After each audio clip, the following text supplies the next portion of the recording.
Hi, this is Paul from FinishYourSong.com, and in the last video I was looking at using the Curve EQ from Voxengo, which was included in Cubase 7 as a plugin.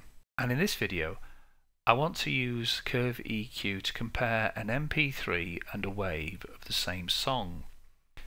Now, I previously indicated that Red by Taylor Swift was one of my reference tracks that I use when mixing. It's a good example of a modern pop production. But what I use is the WAV. Now, I use a program called GoldWave to extract audio information from CDs. I don't rip them as MP3s.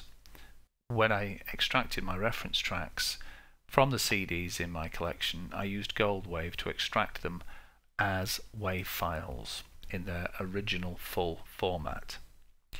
But what I have here is a track where I've set up Red as a 16-bit WAV file and compared that with an MP3 that I created using Windows Media Player. It's fairly high quality, it's a 256K MP3, but what I'm going to do is I'm going to use Curve EQ to compare the same section of the song from the MP3 and from the WAV to illustrate how the MP3 doesn't give you what you want to hear, which is particularly important with a reference track. You want to be sure that you're matching your best quality work against the best quality references you can. And if you're using MP3s, I think you'll find that there are going to be differences. This is a particularly good example because there's one difference, but it's a fairly significant difference. So what we'll do is we'll load up Curve EQ and have a listen.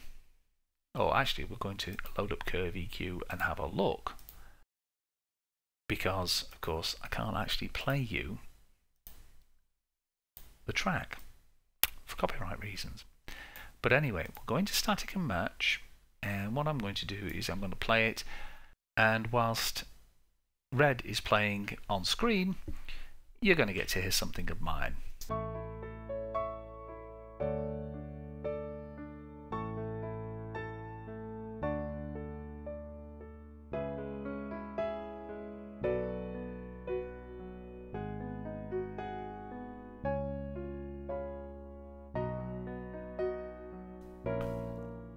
Okay, so that's the EQ curve of the WAV file. So we're going to take a copy and we're going to call that WAV file. Okay, and now we're going to do the same thing, only this time we're going to do it with the MP3 of the same section of the song. You just have to trust me on this, but you can try this at home.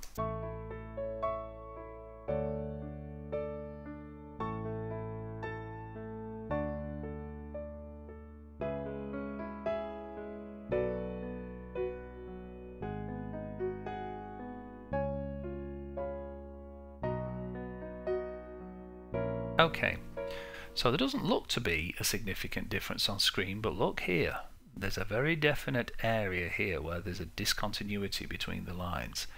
So we'll take that, there we are, and so we'll call this MP3.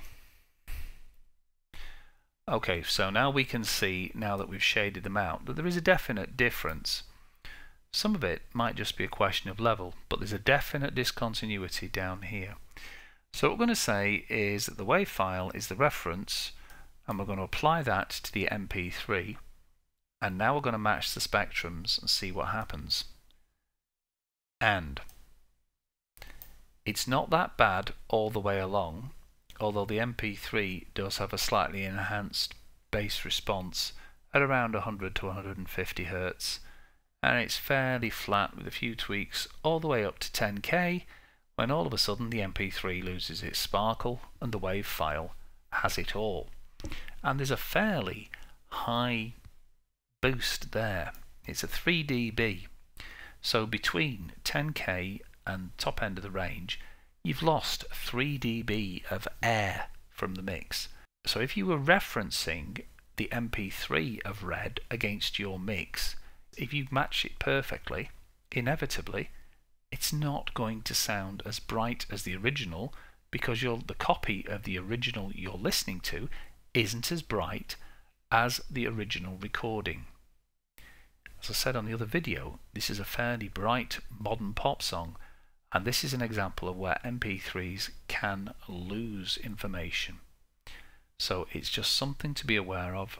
If you are going to use reference tracks, and I would recommend that you do, then I would suggest you need to use WAV files taken from the original CD recordings and not MP3s.